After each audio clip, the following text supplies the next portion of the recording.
Hello and welcome to a very special episode of Morgan Latif Presents with what was our first ever guest and back again after 5 years, Navid Nazemian. Navid, thank you so much for joining me again.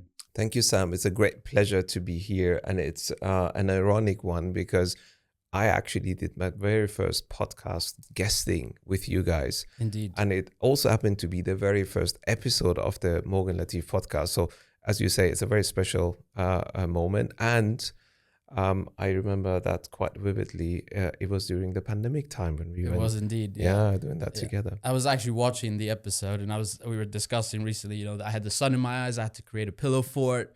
And now we kind of decked it out, proper studio and a proper conversation, So again, it was great to sort of see how the stars align for this 5-year milestone. So thank you again. So we got a lot of ground to cover. Mm-hmm. What I thought would be great where we could start is when we first had that conversation, that was in the middle of COVID, and we'll probably link some clips of what that conversation was like just to sort of see the comparison. But at that point, you were global HR director still for Vodafone, correct? Mm-hmm. An accredited coach. Can you just fill us in what's happened in the last 5 years up to this point today? Sure. So as you said, I was a global head of HR working for Vodafone. It was my dream role. And in the year 22, something interesting happened. My book launched. And much to my surprise, and I think it's fair to say also probably my publisher was very much surprised by that, it hit the Amazon charts as a #1 new release, and it became a bestseller in the US during the first week of its launch. It quickly became a bestseller elsewhere, so UK, Germany, Switzerland, and other countries followed. So it really forced my hand in a way because I was decently good at what I was doing in HR. And I always had this passion for doing something on the side that also fuels that role. Mm-hmm. And coaching was the thing. But when the book launched, I had so much interest coming my way that I had to really make a decision as to, do I want to continue doing the full-time executive role and doing some interesting things on the side? Or do I really want to take those passion topics of mine and go all in? Mm-hmm. And I obviously decided for the latter. It's been exactly 3 years now, and I never looked back. Wow. So the book was the inflection point to really take it off. What do you put down the success of that book, right? Do you think it was particularly topical at that point? I don't know if if everything has progressed pretty quickly, or do you kind of think a little bit about what has been the ingredients for that success? Sure. I get that question a lot, especially from aspiring or to-be authors. Right. The real honest answer is I have no clue. Right. But there are pointers that I can share with you and the audience to say, I think these things actually helped with it. The first thing is and this is a little known secret. It took me 7 years to finish this book from start to finish. So it took much longer than I ever expected it to. And part of that was because it took me 5 years to do the ground research. And as I'm sure you will appreciate, it's not a topic that is very frequently written about. So I think that's one of the reasons. It kind of hit a niche that was uncovered before. And it was very well grounded in research. That's the #2 pointer. The #3 is that many people who are much more famous and popular than I will ever be, David Rick, professor at Michigan Business School, Marshall Goldsmith, the most iconic executive coach in the world, they all have said incredible things about the book. So I think there is this social proof that speaks about the quality and the impact that the book can have. And last but not least, I really wanted this book to be something that is deeply grounded in research, but is also very action and practically focused around, okay, I just read this book. How can I apply that as an executive or as a coach with my executive clients? And so those would be my 5 pointers around this. But the reality is I have no clue. And I think I just got lucky. Yeah. Well, look, I think one of the great things about the book is I think it does resonate because I think in its essence, it's about change, right? And I think it's how do you deal with change, particularly in that kind of rarefied era with executives, but you can kind of draw lessons from that. And I also spoke to you before we got on air. Like for me, it's quite selfish reasons to have this conversation, because I don't know when we'll probably put this out, but I'll also be moving to the US, and there'll be obviously a transition that happens there. And I think for anybody, right, executives are constantly, especially the rate of change that's happening now. I think that there's a lot of lessons from those transitions at that senior level where it's high stakes, because high stakes is relative, right? If you're an executive moving company, it kind of could feel the same if you're a director moving into a different function, right? Or if you're a family moving to a different country, which you also did. And I was curious, now that, for example, you just moved to Dubai, did you take some lessons from crystallizing your thoughts in a book and apply them to your recent move to Dubai, for example? For sure. And I think it's at the same time that the coupler and their shoes and what they do for the others. Sure. So there's also an element of that. But the truth of the matter is that UAE is the second time I'm living and working out of the UAE. So it wasn't completely unexplored territory. And I really felt that I wanted to base myself as a solopreneur in a region that is destined to grow. And that one that is safe and that is truly diverse and international. So yeah, I did my research. There were a few other candidates on that list. Switzerland was a kind of a top 3 option as well. But I think in hindsight, I can say that as a family, we made the right choice. And I continue to work globally, no matter what my base is going to be. Yeah. And given that you now work globally, and you said look, we both lived in London. I love London. I know there's a lot of talk about, how the UK is competing against UAE or US. But I was curious, we did talk about how London does feel very international. It is still very global citizen, but you said even Dubai feels even more so. And I just wondered, given the vantage point you have from Dubai, of having, I don't know, would you say a more global, a more international perspective on things, do you still see the same challenges when it comes to executive transitions? Has that kind of stayed the same regardless of your move? Absolutely. I mean, in my book, it's a full chapter that I have dedicated to the most common transition challenges that an executive could face.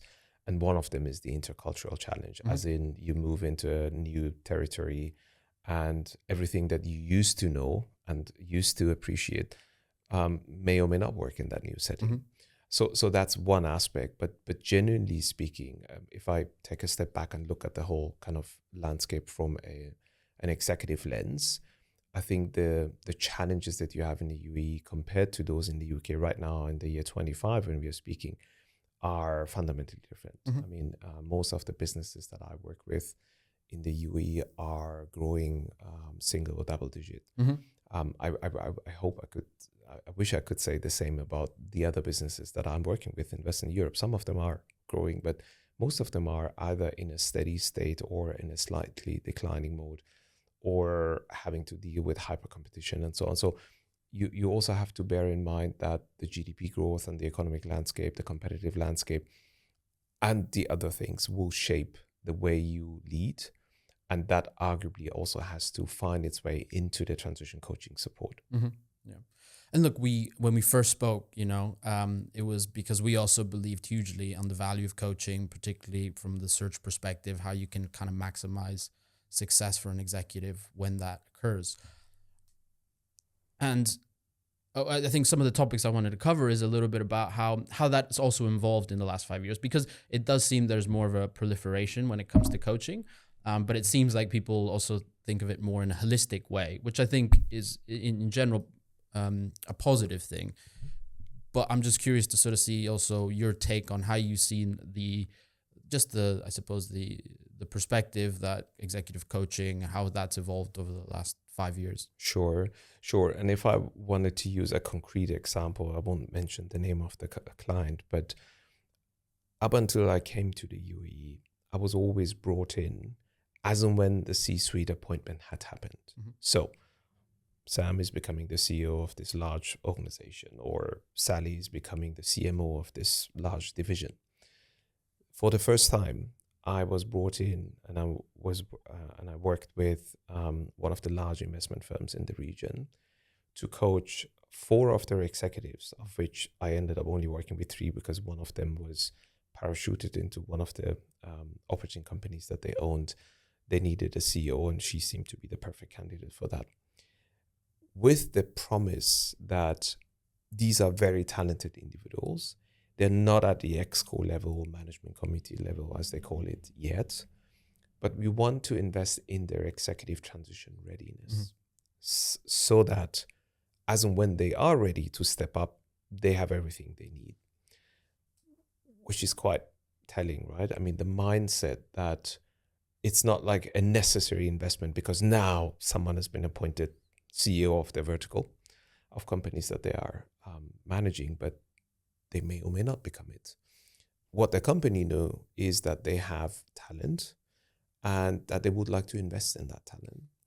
And it's super interesting for me to see that 2 out of the 3 gentlemen I started to work with were promoted after 6 months into the management committee. Yeah. So both of them became the CEOs of the vertical. They actually created seats for them. So it's not like they replaced someone that was outgoing. But not only that, 3 months after that, so 9 months into the 12 months coaching engagement, one of them became the chief investment officer of the entire firm, and the other individual became the co-CEO. So you see how the first initial conversation I had with the CHRO and the chief investment officer at the time was like, we have investable talent and we don't know if they're going to make it. We don't know if there are going to be seats for them. We just want to invest in their readiness. 9 months later, they take not only top level positions in the same firm, but they really have outgrown some of the people that I had these initial conversations with. So that's a positive, and that's something that I have experienced only for the first time in the UAE. Wow. So far, it was only, okay, we have an appointment. Can you come and work with them? Yeah. And to take a point on that, because, you know, when we also, when we first spoke again, that 5 years ago, we also observed that you also mentioned in the book that there's a huge still failure rate when it comes to hiring executives, particularly at the C level, you know, whether it's with the Shrek firms or whoever else, there's just still, you know, especially if they're hiring externally. And we always saw that actually, if you kind of invest a lot in that director VP level and then they take the C-suite job, the chances of success are higher. So because of that recent example, could you even argue that, for example, investing in an executive coach at that C-1, C-2 level probably produces better results, and you're more likely to produce a C-level executive that is likely to kind of, you know, prove that that's not necessarily they're not gonna fall prey to the same kind of failure rate that we see across the different industries. Absolutely, and by saying that, I agree with that. I'm not just using a tactic to tout my own horn or, you know, make some advertisement here, but the reality is I'm going to cite 2 of the resources that I cite in my book. One of them is Genesis Advisors, and the other one is Egon Zehnder, which is another one of the large search firms. They have found that when the C-suite executive, whether they are internally promoted or externally hired, works with a dedicated, specialized transition coach, 2 things are guaranteed to happen. One is the failure rate, or the risk of derailment, as they call it, will be reduced by 50% or more. So the 40% rate, if we agree on that, generally speaking, and that number is validated by Heidrick & Struggles and many other firms, 4 out of 10 essentially don't make it. 18 months into the appointment, they either fail, they quit, or they're pushed out. If you can reduce that by 20% or less, that's the one lever. And the second lever is what is often forgotten about, is that especially if you're brought in from the outside, let's say if you have, you know, as we have had it many times over with Boeing, they are, you know, having a lot of churn at the top level at the CEO seat. It takes an external hire 6 to 9 months to come to speed and understand what they are supposed to do and how they can actually go about to make it happen. So it's, the technical term is time to productivity. And both Genesis Advisors and Egon Zehnder make the case that if the same executive, externally or internally promoted, works with a dedicated transition coach, that time to productivity can be cut by 50% or more. So imagine if you're a publicly listed company and you have hired your new CEO from the outside, and it would on average take that individual 9 months to start to give back to the organization from the initial investment to start to deliver a return. If you could reduce that by 4.5 months, what would it be worth to you if you were the CHRO or the chair? And so there are real hard numbers behind this modality of coaching, and not, oh, it's nice to have a life coach and I also want to have a life coach. That may be good for you, but the reality is, in the kind of modality that I am coaching executives, it's all about outcomes and hard numbers, and all of the other stuff is just added bonus, added benefit. Yeah. What are the objections to coaching still the same as they were 5 years ago? Do you still get people that have some reluctance to invest in a coach? Like, what are some of the common reasons people are still maybe reluctant to use a coach? Do you think? I mean, I would say, when you do the chemistry session with a prospective client, sometimes triggered by the organization or the HR leader, you sense as a coach what is the real willingness to go all in with you. And I am very picky in that I will not take on an assignment just because it's commercially lucrative, but I will say no to a prospective client if I don't sense that they are all in. Which is interesting, because this is what my mentor, one of my mentors, Marshall Goldsmith, told me once. He said, when he started out to coach initially, and you know, he's got a PhD in mathematics, so he can do the numbers very well. He said that he created this graph for himself, and he saw that the least number of engagements he had with a particular client, the more successful they became. So he sought the advice of his mentor to say, it almost feels like if I didn't coach them, they would be more successful. So something doesn't add up. Yeah. And this is why his mentor had pointed out to him that he needs to be a lot more sharp on who he takes on as a coach. Because again, if you don't feel they're bought in, or if you don't feel that you can actually help that individual, you might as well say no, right? And so, coming back to your question, what are some of the objections and so on?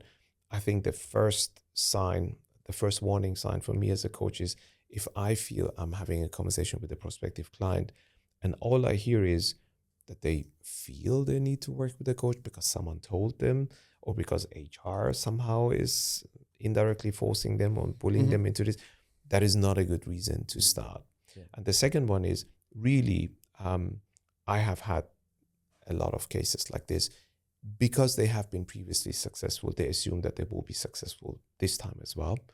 And as we know too well, past performance never guarantees future success. No.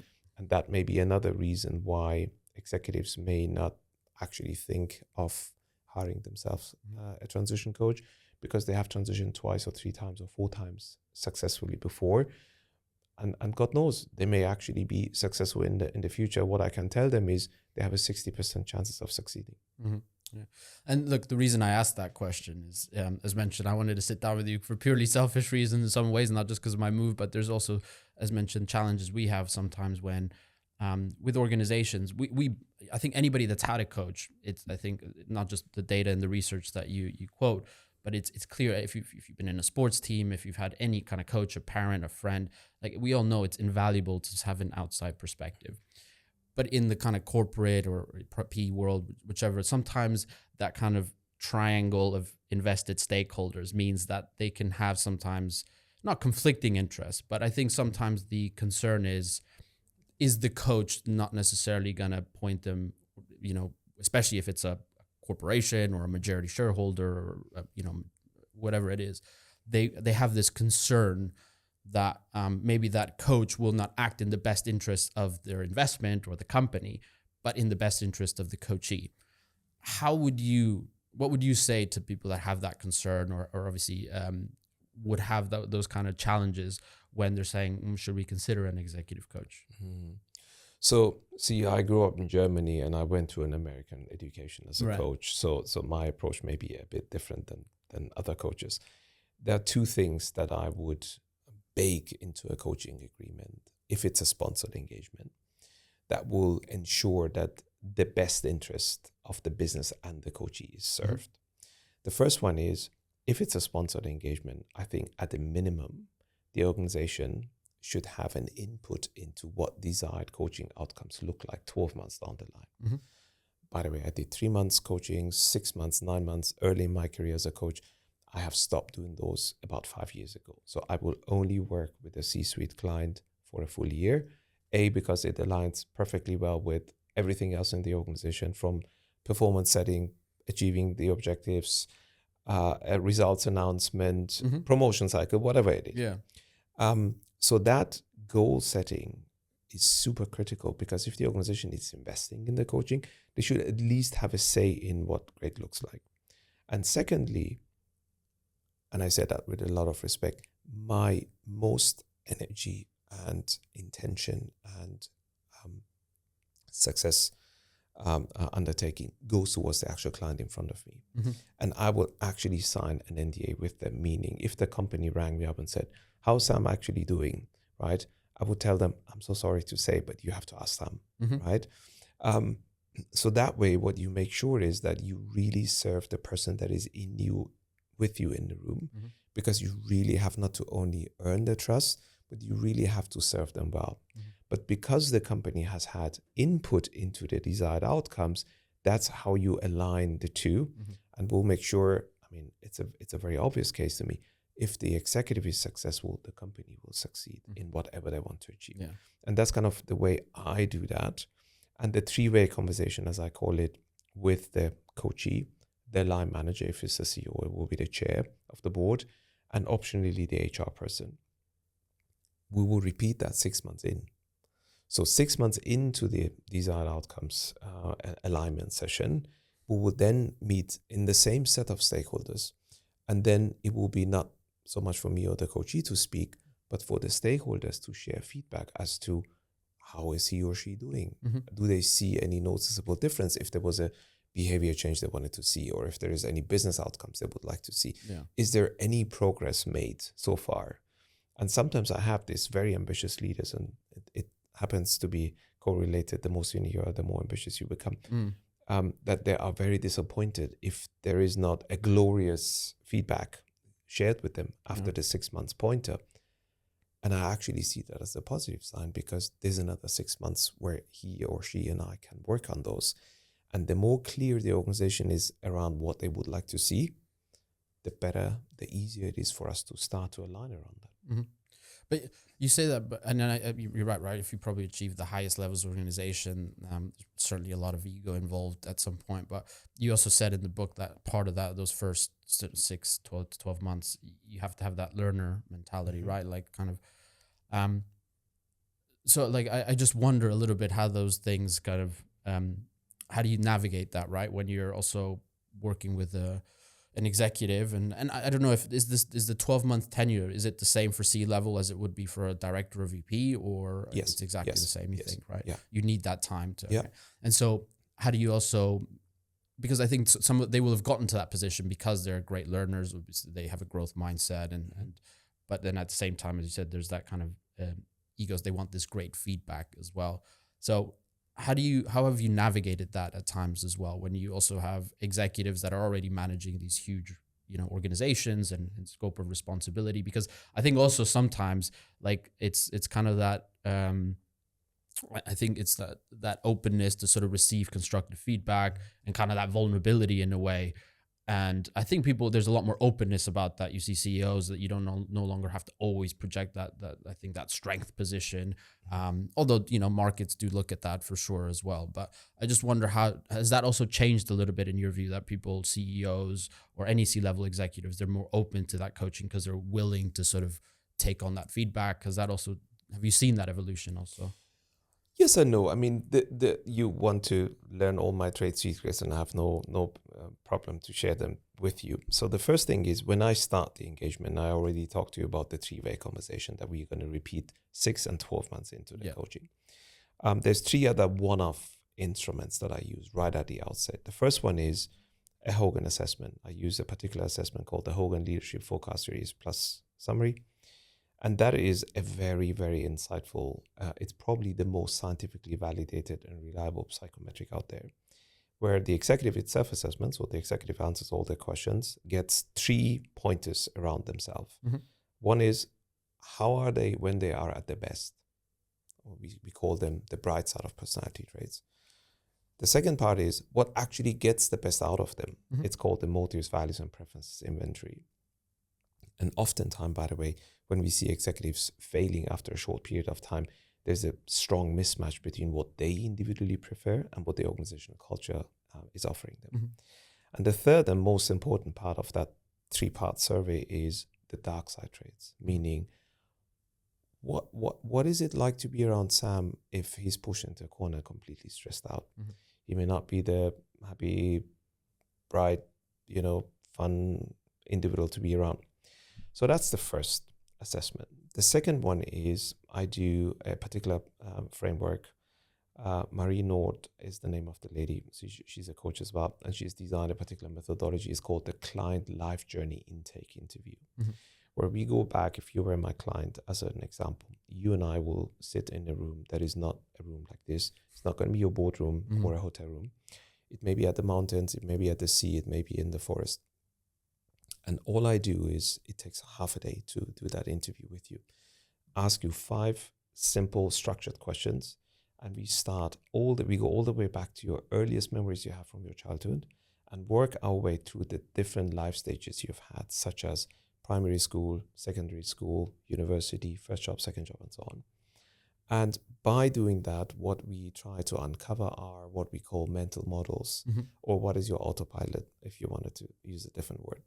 And the third instrument that I administer on behalf of the coachee as a one-off is a qualitative 360 assessment. And I use a particular framework to debrief that with you. And that framework is from a gentleman called Dr. B.J. Fogg, who is a professor at Stanford University. By doing these 3 things, what I will make sure is that there is no hiding whatsoever possible. And this is the feedback from some of my clients, even if they have been in the corporate world for 30 plus years and they have done all sorts of different assessments and diagnostics, the combination of these 3 tools is so revealing, mm-hmm. so insightful, and at the same time so action-oriented that there is no doubt as to what is my improvement potential here, where is my development age, and what are the steps I need to take in the right direction. And of course, we got 20 sessions to go through to nudge you a little closer towards your desired outcomes.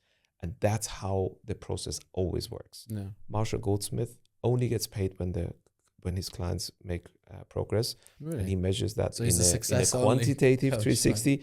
I don't quite do the same. But if I wanted to do that, I can guarantee you, Sam, I will be paid every single time. Yeah, I don't doubt it.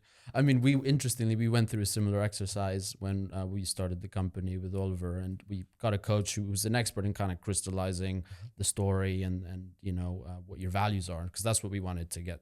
And we talked a little bit about values and how important that are to shape culture. Mm-hmm. And it was the same. It was the same exercise. We kind of went through, talked about our childhood, our earliest memories. We asked our friends and all that. And then we also put it to the first 5 employees. Like, does that kind of really represent who we are? Mm-hmm. And it's amazing how that's also, just as I said, as the business has grown over the last 5 years, how that's cascaded down to everything we do, right? And I can imagine how important it is to sort of do that deep dive, right? Because it impacts all facets. You need to really understand the person, very intensely to really make sure that they can deliver and enact change or understand how they'll react, their behaviors, etc. So. Mm-hmm.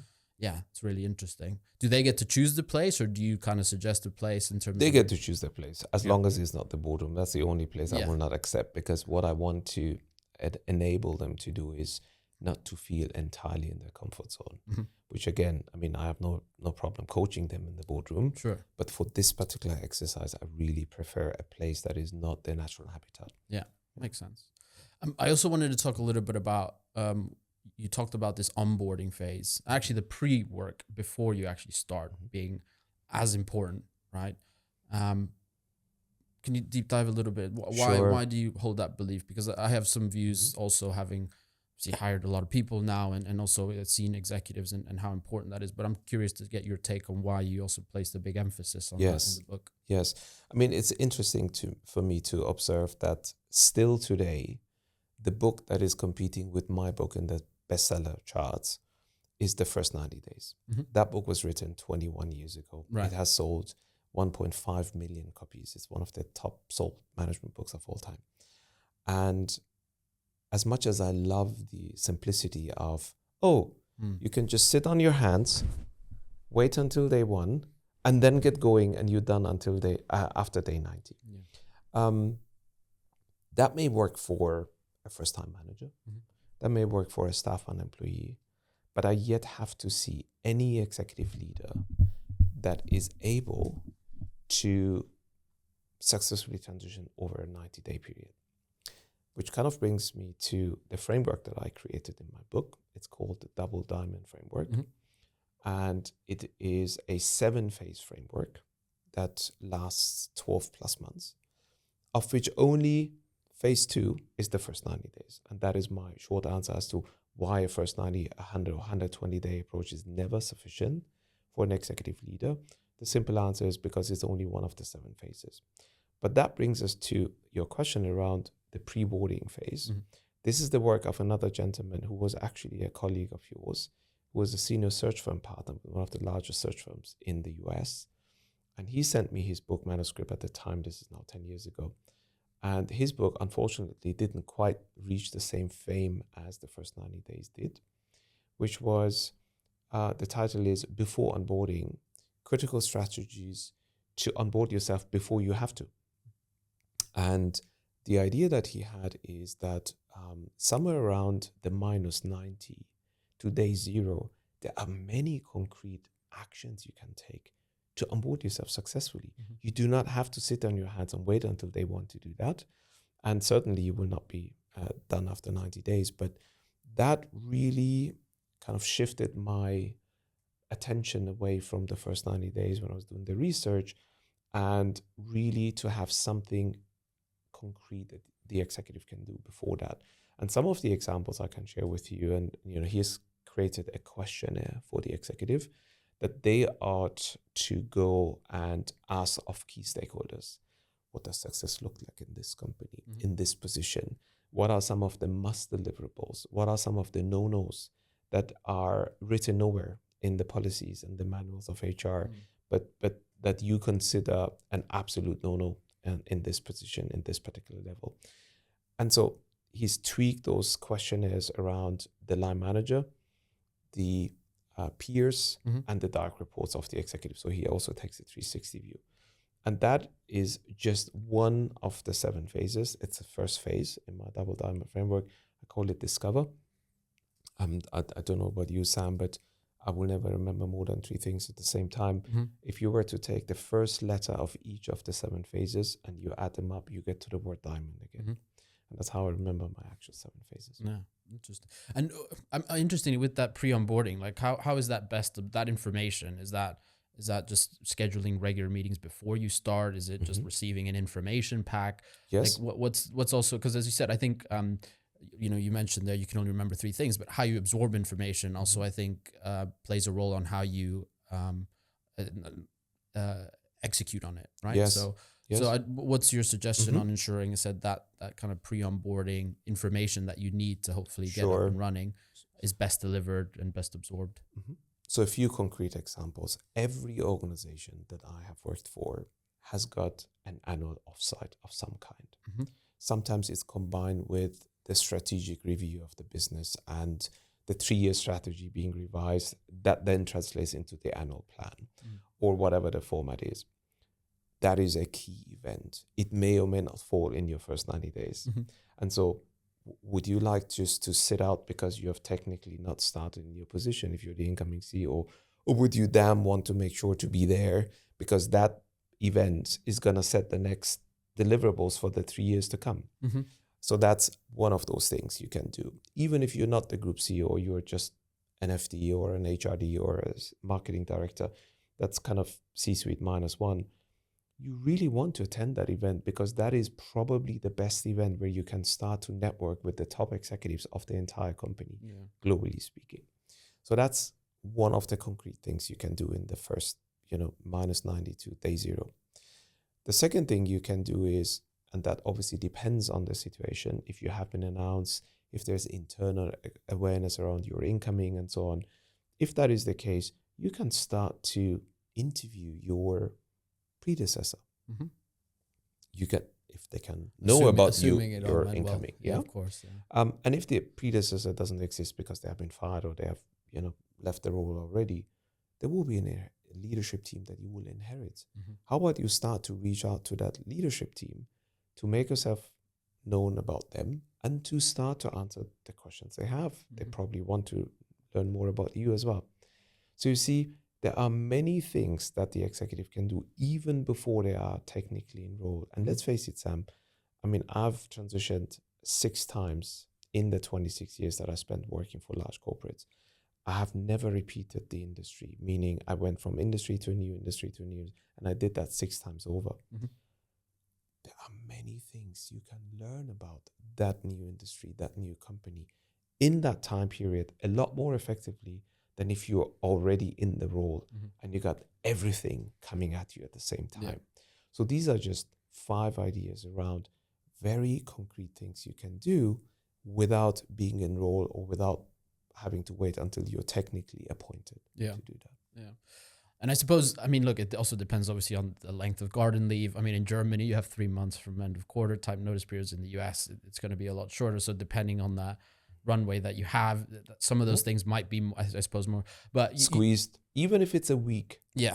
That I believe it will add value. That 1 week, if you are super structured and intentful about learning everything you need to know. Yeah, that makes sense. About your new position, it's a week well invested rather than waiting on day one, waiting for day one and then get going. Yeah.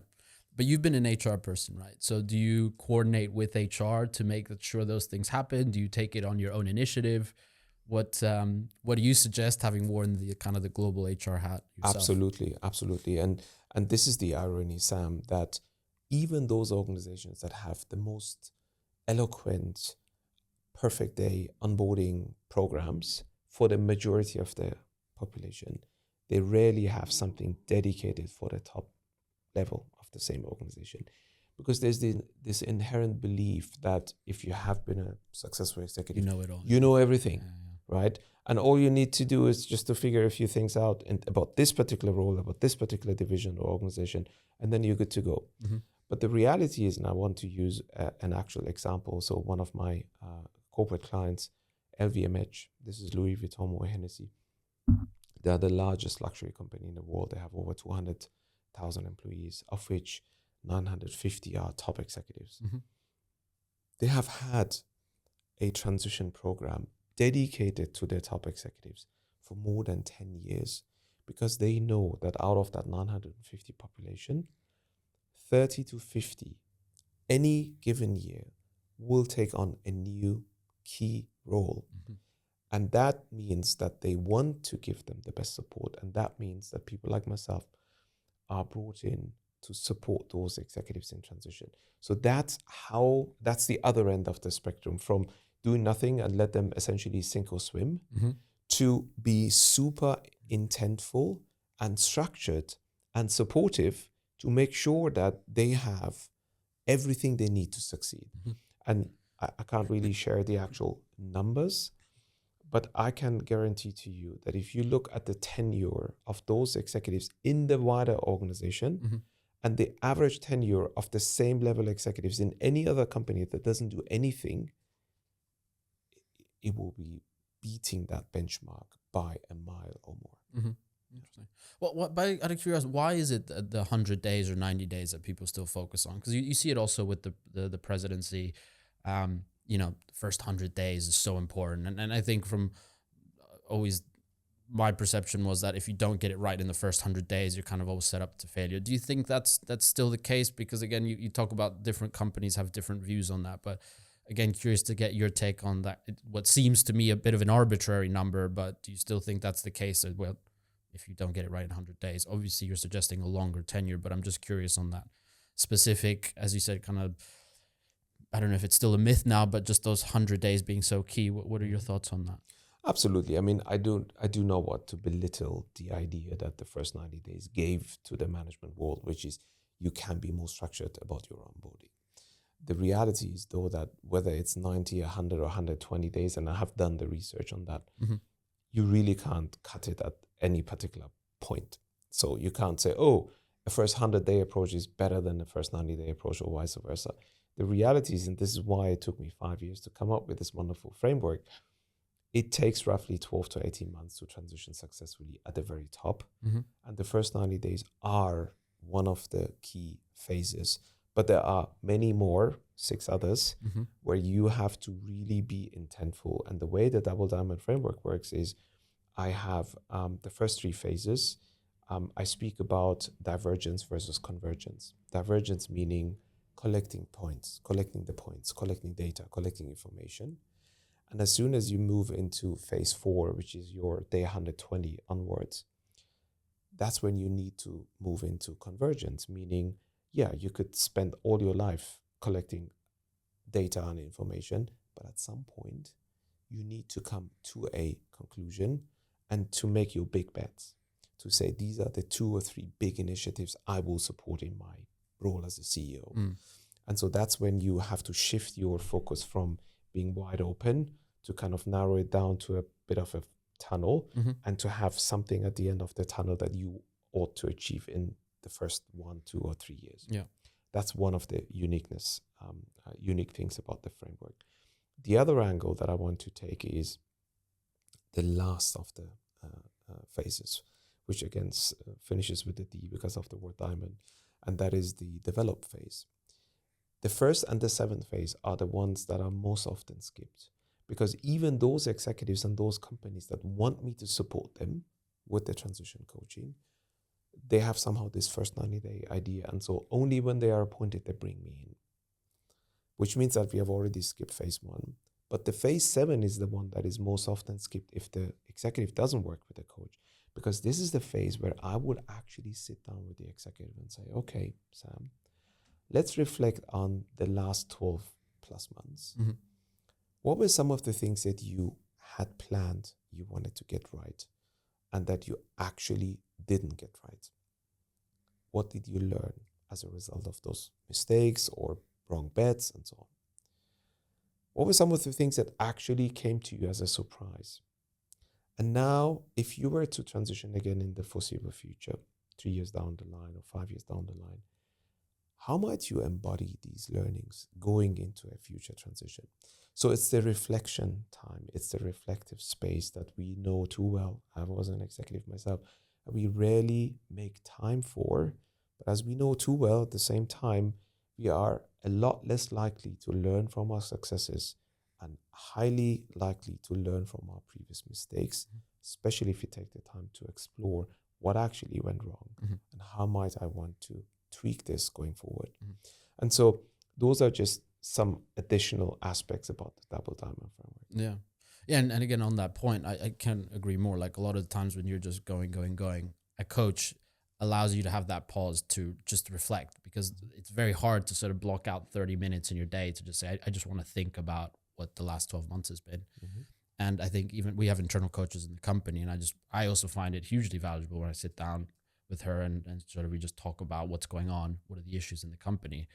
And it just helps me think through problems. And it does. And I don't think it applies it for any level. You could do it because you're in your day-to-day job. And so I think that's that value of the coach and just that reflection, even, for 30 minutes a week or even a month, has proven hugely valuable. Yeah, for sure.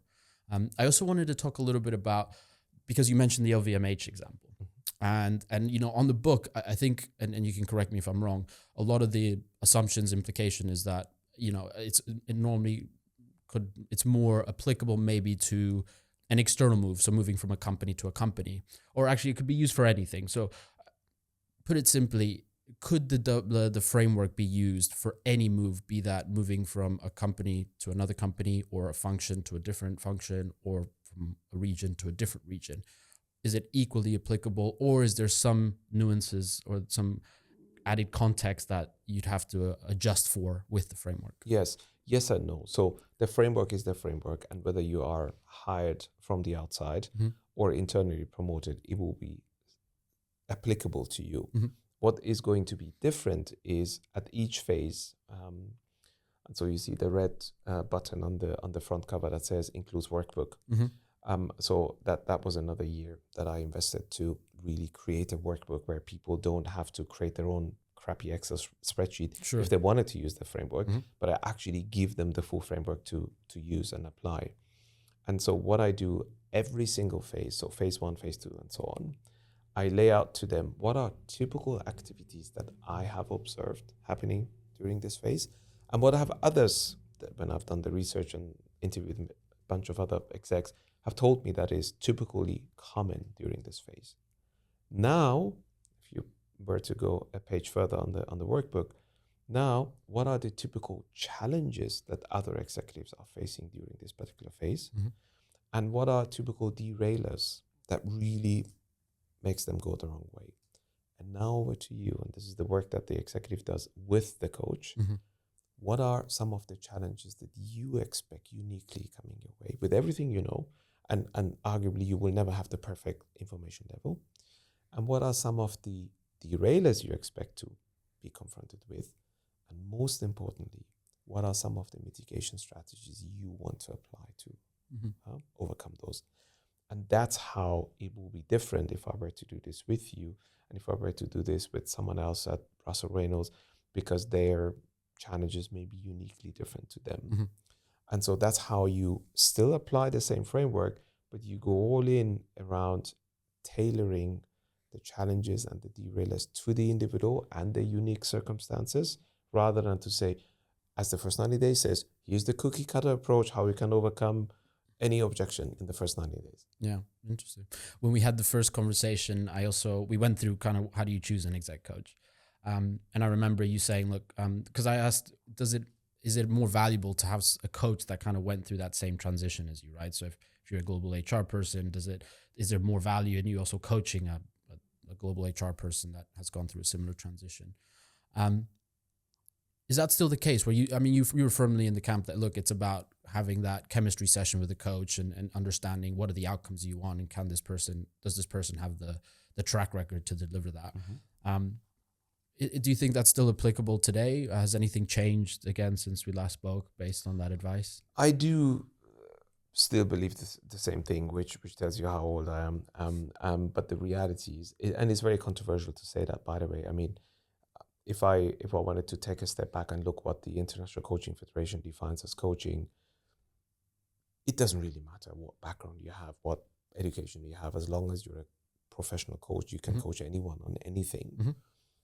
That being said, I am a firm believer that if I have spent 26 years of my life working for large multinational organizations, and I've transitioned several times through different functions, different geographies, different things, that makes me quite unique as a coach to others who may want to do the same thing or who are confronted with the same set of challenges. Mm-hmm. Rather than if I'm a 24-year-old, I've just finished my university degree, got 2 years of work experience, and now I want to coach the group CEO of a large multinational company, and I have no clue what they have to go through. So I'm making the point quite strong to make the case that I believe, broadly speaking, it is valuable. It's one of the top 10 criteria for selecting a coach that's right for you, to look for similar experience and professional and life experience, quite frankly, to what you're looking to achieve, than to just hire a coach just because they've done a qualification and they could technically treat you if this was a GP kind of situation. Yeah, I couldn't agree. I think coaches should be available to everyone. And then you have, as you said, you have accreditations, you have governing bodies that you can go to sort of understand which are the ones that have gone through and kind of earned their stripes and so on. But I think it's something that, especially now with, social media and just, the democratization of kind of what's a lot of solopreneurs like yourself, it just makes it more available, and I think hugely beneficial to everyone, right?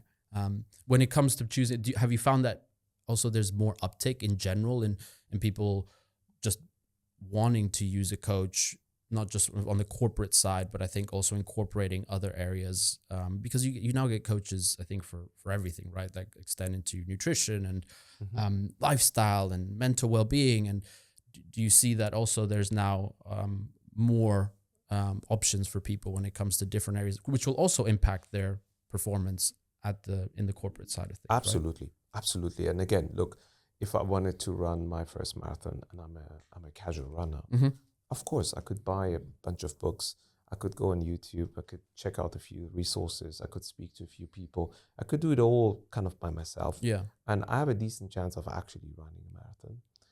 The reality is, though, if I were to hire myself a coach that's helped hundreds of other hobby runners like myself to run the first marathon without injury and at ease, I think it's going to be a different kind of experience.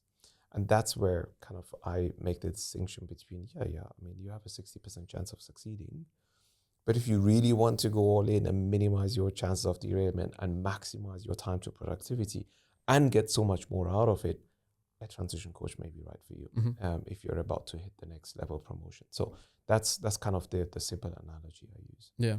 So on the subject of choosing a personal coach, it'd be remiss if obviously we don't talk about AI and obviously the huge change that's having. And interestingly, when we spoke in 2020, we were just entering that COVID era and we thought it was going to be a new world. Firstly, I know it's a very broad and loaded question, but what are your thoughts in terms of how AI is impacting maybe current state, the coaching world?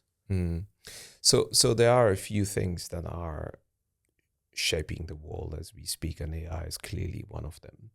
That will also have a knock-on effect on the coaching industry in itself.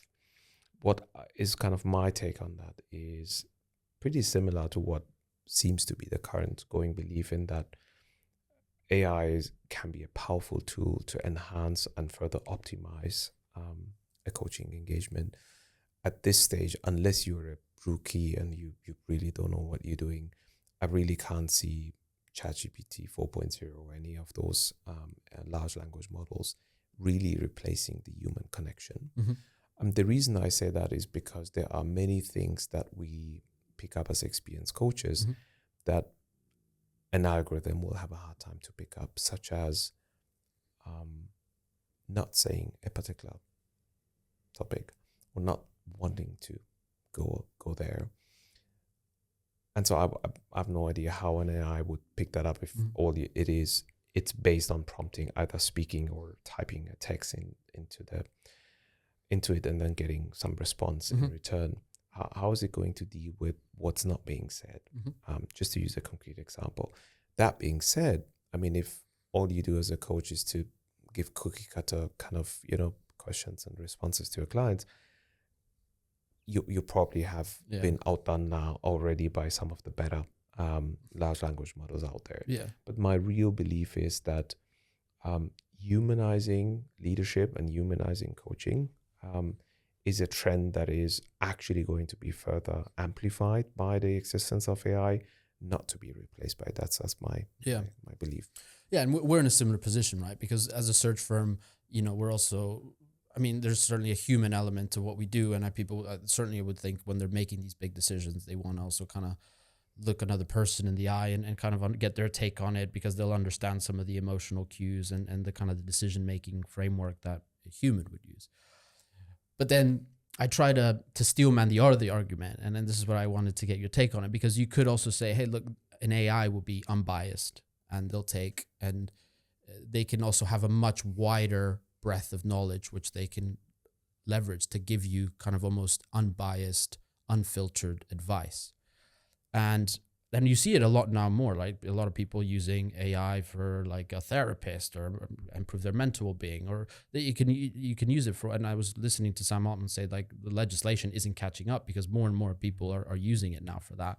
So again, just curious on your take a little bit about how do you think, based on that, like how people are entrusting AI to maybe validate the decisions? Do you think actually that's something people should do, is when they're receiving advice of any kind, not just coaching, but is it worthwhile to be validating that with kind of an AI model? Is it worth just kind of entrusting the human that's across the table from you? What are your thoughts on that? So I would say I'm a regular user of AI, and my favorite AI is actually one that actually right from the outset gave you all the citations. So, ChatGPT, I believe, initially didn't do that. And so with Copilot and so on, I think now they're catching up. And so whatever tool you actually use, I would say a few things. So what I find these days with AI, and it's still developing, is when you ask it a concrete question, it may or may not give you the concrete the correct answer. So a good example is give me the top 20 growing countries when it comes to GDP growth. Mm-hmm. I will give you a list of 20 countries. And then you go and say, well, actually, this country is not listed here and that cannot be right. Oh, yeah, Mm-hmm. you're right. Yeah, so here's now the list with the country. So if that's the accuracy level with which these large language models are working, because let's face it, their information is based on everything that's available as an information. And I think it's fair to say that not everything that's available is accurate and correct. Mm-hmm. And so if you just take that baseline assumption that it's kind of based on common belief or what is commonly known in the internet, that is probably not good enough as an executive to base your key decisions on. Mm-hmm. That being said, I actually will write about it, I think, in 2 or 3 weeks' time on LinkedIn. A particular board in the UAE that is using AI in the boardroom to validate some of the key decisions they're making, not to say we should go this or we should put this investment in this organization and so on, but as and when they're having those board meetings, they're using an enhanced version of AI to kind of, see if it's a good decision, yes or no, and if it isn't, what tweaks may be necessary to enhance it further. And that's the role that I see AI playing. It's more an additional source of information. It can be an additional data point. It can further optimize, enhance it. Mm-hmm. But if you were to rely on it entirely, good luck. I mean, if I wanted to use an example from your industry, Sam, and I've worked with many search firms in my active career as an HR executive. Yeah, I mean, at Vodafone, we did have a LinkedIn account, right? We actually use actively LinkedIn for our entry-level positions. But if I'm looking for a CFO for the European division of Vodafone, can I really trust that those top talents on that day are active on LinkedIn and see the advert and are sending their resume in? Or do I want to use a service such as yours to really make sure that no stone is unturned and that I find the very best available talent and those that may not be available initially, but may potentially warm up to the opportunity? And that's kind of how I see the distinction between AI or any platform these days and what you guys are doing. Yeah, it's a supplement, not a replacement, basically. And interestingly, because on that onboarding topic and how you say how it's important, if you can, one of the applications of AI, I was listening to the CHRO say she had created a GPT based on the personality of the different executive members. So kind of can throw in a lot of stuff in that GPT, and then you can almost kind of role play how would they do the decisions, or how would they answer back to certain strategic recommendations or objections, or how they would react to us. And I thought that was really interesting. But yeah, obviously you're putting in a lot of information about how somebody thinks and decides, and obviously it doesn't gather everything. But I just thought that was a really fascinating way to sort of, one, better stress test your decisions and how things will play out if when you make them. And as you said, maybe for that onboarding phase, you kind of you can almost get to know the person before joining. So do you see other supplement ways to use AI with, part of the framework, also part of that kind of 12-month process that you talked about when you're making that transition as an exec? Do you see other applications like that could be particularly useful now that we're in 2025 and again we're already on the wave of this huge change? Yes. And again, I think the use case that I see for AI in the onboarding space is more for the general population. I'm a new employee to Vodafone and I'm a junior account manager in the finance department, junior accountant, and I really want to learn all about Vodafone. I think AI is a perfect tool to educate myself, inform myself. But if I am the incoming CEO and the previous one has just been fired and the board of directors wants me to do a particular thing, I'm not too sure with publicly available information, as it would be the case with ChatGPT, you would really make your big bets. I think you are much more likely to succeed if you were to do your own research, to conduct a bunch of interviews, to speak with the outgoing CEO if there is a possibility to do that. Take it with a pinch of salt, but still hear their views. Do your own research with the board and what the shareholders maybe want. Read through the analysts and investor reports that are available because it's a publicly listed company. Go and listen to 3 or 4 of the last earning calls and how the previous CEO has answered and the CFO answered the questions of those people, I think that is probably a better point to get started rather than to rely on something that's just generally relying on publicly available information. Yeah. But I think there's also that case of it could help distill a large amount of information a lot easier. But you're saying also kind of trust your instinct. With all the flaws. Valid. As we know. Yeah. Interesting. When you look at also, again, the future of coaching a little bit, and again, I know you have a son going into the world, for example. Do you think, again, that there's also some application? Would you advise him, for example, like he's going into the world now, and if he goes and becomes an executive, do you think having at least some of that coaching facilities through AI, is that advisable, or is it always best to sort of complement that with a coach at any level, right? Like, what's your view on that? Generally speaking, I'm one that likes experiments. Yeah. And that's why I started early when ChatGPT became a thing and it wasn't quite as user-friendly as it is today. I think you should try that out. Why not? What's wrong with that? And the $20 a month or whatever it is, I think it's a wise investment. Because if that's the flagship program as it appears to be right now, then you might as well just go with it and see what you get out of it. So that's the first thing. The second thing is, because you mentioned our son, he's changing schools now. So 3 years in the same school, and he's now going into new school. That new school has a fully accredited AI curriculum from grade 4 all the way to the IB diploma.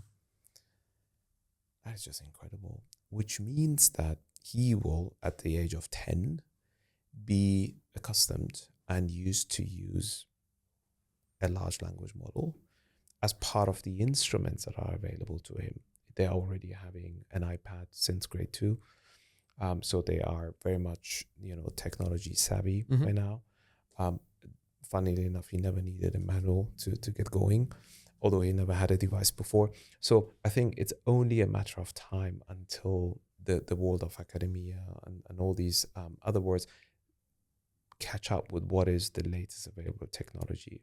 And at the same time, we were having a conversation with one of our good friends' daughter, who is entering her last year at IB. So she's 1 year short of doing the diploma. And she told us that the IB program has invested significantly in a large language model that checks all the submissions of the students. And if their percentage of what is submitted, let's say it's an assignment or a homework, is more than 15%, that's created with a large language model, it will be failed. So yes, you could cheat your way in certain geographies and certain curriculums, but the reality is we might as well embrace it, and we might as well learn to work with it and through it, rather than saying ban it and say, oh, you shouldn't learn, or you shouldn't do that. No, they have a curriculum from grade 4 all the way to the IB diploma to learn to use AI. Yeah, and I mean, look, I'm on the other side of the spectrum a little bit. My son is 3, so it's similar to, like, he's going to be an AI native, so he won't know another world without it. And the things that I always hear is how, education, government, financial institutions, basically they're going to be completely reshaped. And I think the relevance is by the time they're if they want to be an executive, just again, anybody who's in that kind of stage of life now that's growing up as an AI native, when they're executives, they'll be seeing the world in a very different way. Like that's I think inescapable. What are some of your predictions, right? With some of the lessons do you give in the book around mastering those executive transitions? When you look into the future and you think, again, potentially your son, my son, anybody's kids that might go into the corporate world or just want to run a business, whatever it may be, how much of those lessons do you think might hold firm? Do you have any predictions, I think, on a little bit about how that might hold, I think, in the future? So I spoke about the social proof that I received, which is one of the pointers why the book is so successful. And one of them is Professor Dave Ulrich, who is the father of modern HR, let's call it. And he said something recently that I thought was very interesting. He said, you are so lucky, and he said it in a public comment on a LinkedIn post, you're so lucky that you have hit on a topic that is going to be an evergreen.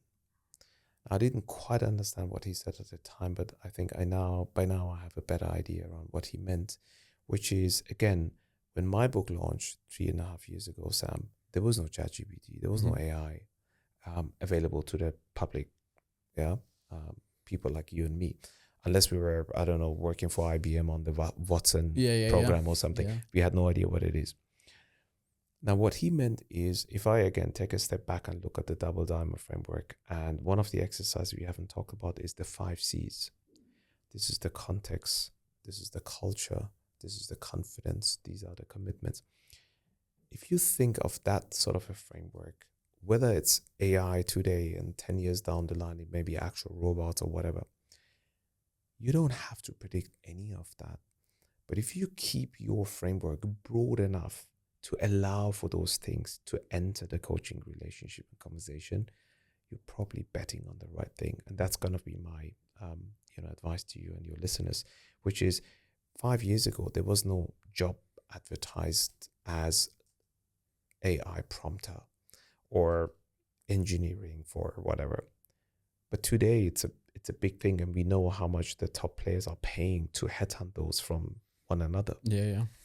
I will definitely not take a gamble and say, 5 years down the line, this is how the world is going to look and this is what's going to be happening. Because one thing I know for sure is that those gurus that try to predict the future, more often than not, get it wrong. And so my advice is really to go back to the core fundamentals.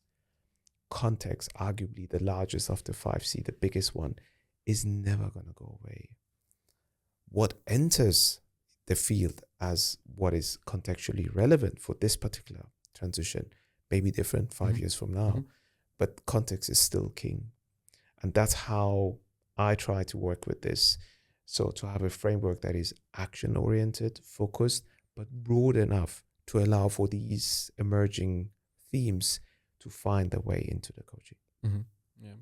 Yeah, and as you said, I mean, predictions at this point are kind of, because I don't think anybody knows, even people that are at the kind of bleeding edge of AI. I think it's hard to predict. But as you said, I think we have to make the best of the tools that we have, and I think use them to best effect. And I think anyway, how change, I think humans always have a very good way to adapt and make things happen as well. So. And what about for yourself specifically? I mean, in the future, will there be an update to the book? Is there anything that you're kind of already thinking about, given now that book is out, was a success? What's in the pipeline for you? Yes. So given that I was lucky enough to write an evergreen kind of book and topic, I have no desire to want to write another book. What I've started doing is to really take the same material and make it accessible to a much broader audience.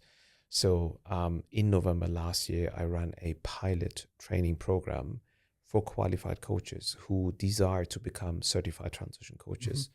And I've now done 2 cohorts of the same. I have today 39 very highly capable transition coaches who can work like myself with LVMH and all these wonderful companies out there.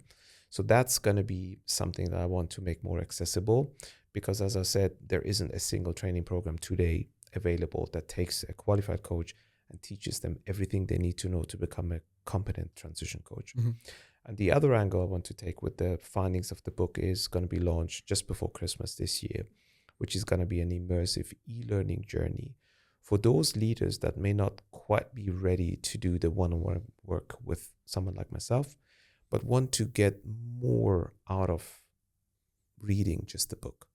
And that e-learning product is going to be something that kind of sits in between reading the book and doing the one-on-one work with me, that is still giving them a lot more, but is different than doing the work. So kind of my aim is to make this knowledge more widely accessible, which is one of the reasons I was delighted when you reached out and said, let's do a regrouping of absolutely. The podcast.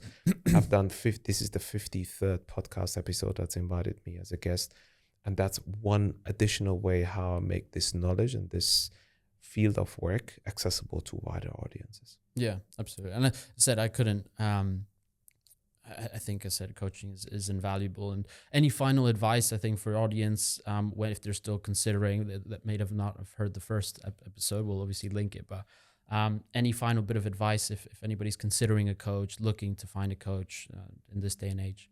Yeah, I would say, again, I would be happy to link it to the episode. The golden criteria for selecting a coach, they still very much hold true. The top 10 criteria we spoke about. And that will be just my general advice. Don't go with the first coach that's being, recommended to you, but really take your time, because you really want to maximize the return on the investment that you or your organization is making.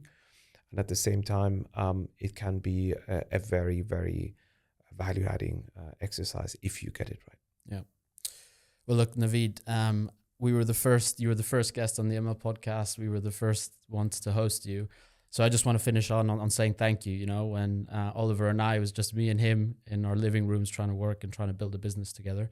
We told you about our idea to sort of bring a coach in and kind of help create a really different type of search process. And that was the genesis of how we created the company, and we've grown. And again, I just wanted to take the final part of this episode to kind of thank you for taking a chance on us. Here we are 5 years later. I'm so happy for your success. I'm happy for the book's success as well. You deserve it. And maybe we'll see if we do another one in 5 years time, or maybe shorter, but I just want to say, appreciate what you've done, and getting the message around coaching out is super important, super valuable. So thanks again, Navid. Thank you so much, Sam. And I really enjoyed our conversation. Thank you. Likewise.